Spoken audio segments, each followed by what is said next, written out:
If you were locked out of your social media or your YouTube account, what would you do? Surely this means the end of your business journey. How would you continue to collect cash, communicate with your customers, and just keep everything going with your business? Well, it is true if you don't set up this one thing in your business right now and own your audiences rather than these platforms owning yours. You've got to have what I like to call an uncancelable asset. Uncancelable? Is that even a word? Well, it is now. So what do I mean by an uncancelable asset? Well, not long ago, I was working with a YouTuber and overnight, it was like a race against the clock before his account got locked and potentially permanently shut down. And I had to go out of the way so we could communicate and still operate the business day to day. That way, if we did get shut down, we could just continue business as usual and you didn't have to feel paranoid that his main source of traffic and leads would just dry up overnight. And I want to share with you today that feeling of hopelessness that might happen from that catastrophic email being sent your way saying your account is locked. So why should you drop everything and focus on this video right now? Well, every day you delay doing this is another opportunity that you might see that email of death land in your inbox saying your account is permanently locked and you can't get it back. So even if you're the slightest bit worried about being deplatformed, about your videos being demonetized, or what to do if your social media account or YouTube just gets shut down and you don't know how to continue doing business as usual. So I want to introduce you to the single most powerful tool that creators just aren't leveraging right now. Before I do that though, who am I? Why should you listen to me? Hey, what's going on? My name is Jules. I'm a freelance list master and profit extractor. And I help coaches and course creators build a tribe they don't feel guilty selling to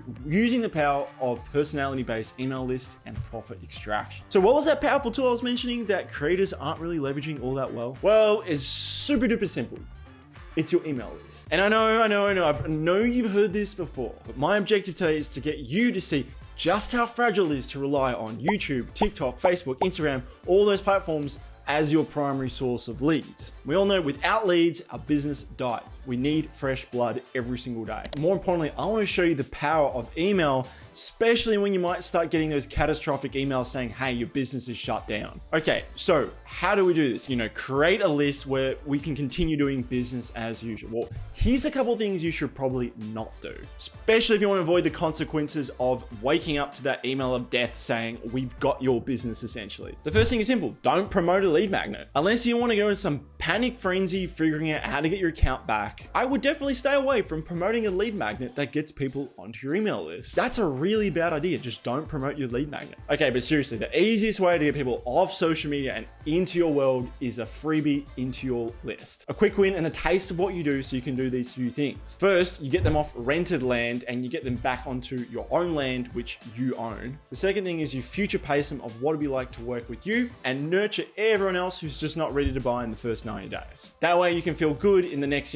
2, 3, 4 months. You might have leads who aren't ready today, who might be ready to buy later down the track. The third reason why I love taking people off rented land is because I can sell using social proof and stories a lot better without being policed by some nanny thing in my own world on my lead magnet. Not only that, you should probably stay away from overselling and oversharing, results, because that doesn't really resonate on social media. When it comes to your lead magnet, there's a bit of an implied permission that you can sell a little bit more. Now, the reason why I stress getting people off rented land and into your own world is because this happened to me as well. Funny story, when I actually started freelancing, I used to sell Facebook Messenger chatbots to local businesses. The first time I got into this, I literally went shop by shop by saying, hey, do you want this chatbot thing? And yeah, obviously the results were great, like no one bought. Eventually I found a course that showed you how to do this, how to leverage quick wins. And so what I did was I went to restaurants and set up Facebook ads where it'd be someone's birthday, create a killer offer, and I would just literally shower the restaurant with leads. And that was my first taste of digital marketing. I don't know, I'm just saying this right now. Oh shit, I just sent out a broadcast. It's gone crazy. Back then, chatbots were like the Wild West. You could literally press a button and just leads would fall from the sky, essentially. The issue was, 2 weeks after doing this amazing case study for this restaurant client, Facebook pulls some feature, some privacy thing. God damn you, Facebook. And so what happened was that I tried to replicate this same campaign for another restaurant, and it went from about 300 leads to about 5 to 10 leads, and just not worth the restaurant's time. I mean, how annoying is that? I went from 300 leads to 10 for something I did nothing wrong, just because I was building my business on rented land. They get to dictate the terms of services and they can change it just like that. I just hate that idea that they can do that. And that's why I'm completely biased with email. Yes, there are rules in place, like spam rules, but they're pretty easy to follow and they don't change overnight. Like for instance, don't scrape a list and then gaslight that they've come into your list legitimately.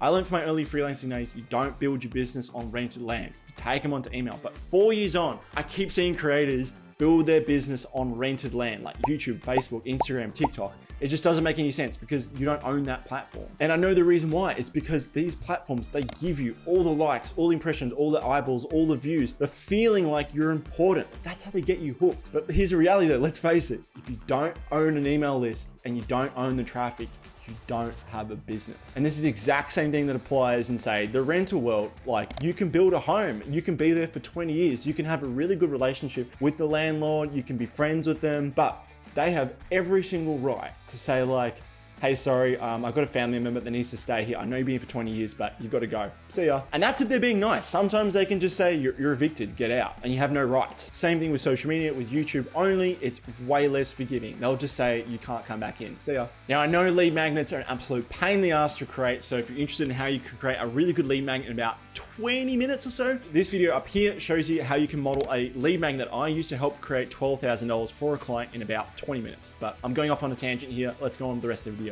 What else should you not do if you don't want to face the consequences of getting that email of death from the social media companies? Well, you should obviously just create the landing page for the lead magnet and then just leave it completely. Oh my God, don't ever do that. Okay, I'll explain why quickly. So after crisis mode with Hamza, I'm working around the clock to do this. I have to figure out, okay, we have to make this landing page super good. Most people though, they'll just create a landing page and leave. Here's why you don't do that. Okay, so let's pretend we got a gun to our head. What do we do in this situation to prevent that we don't get locked out and we make the most of our landing page? Well, most people would split test. However, most people split test the absolute wrong way.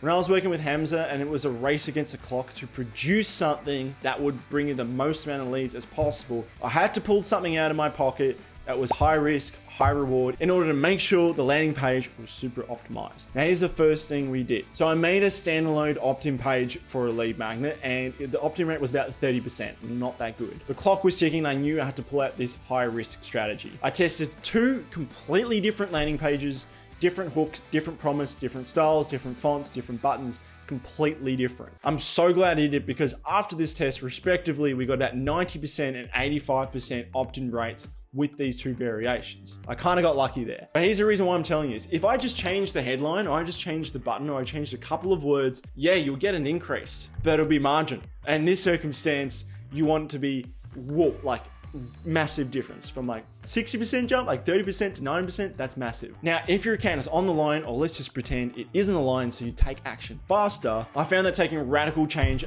absolutely paid off in this process. However, if you can't think like a marketer and you don't know what to test, then you're kind of dead in the water and you're at the mercy of social media being like, that's our business, thanks. And that's why knowing how to have an arsenal of proven hooks and angles to test when things don't go your way makes you a deadly marketer, content creator, and a business owner. And the best way to hook people in and understand hook variations is to basically deconstruct and understand how do long form video presentations that make millions do it. Because they've only got 3 to 4 seconds to hook people in. These long form video presentations know how to suck people in with their hooks. And knowing how to write hooks is essential if you want to be a deadly marketer or a business owner. That's why if you've watched this video, that video is going to be the ultimate companion to help turn you into a deadly marketer, content creator. That way, you're not going to end up with an email of death saying, we've taken your account.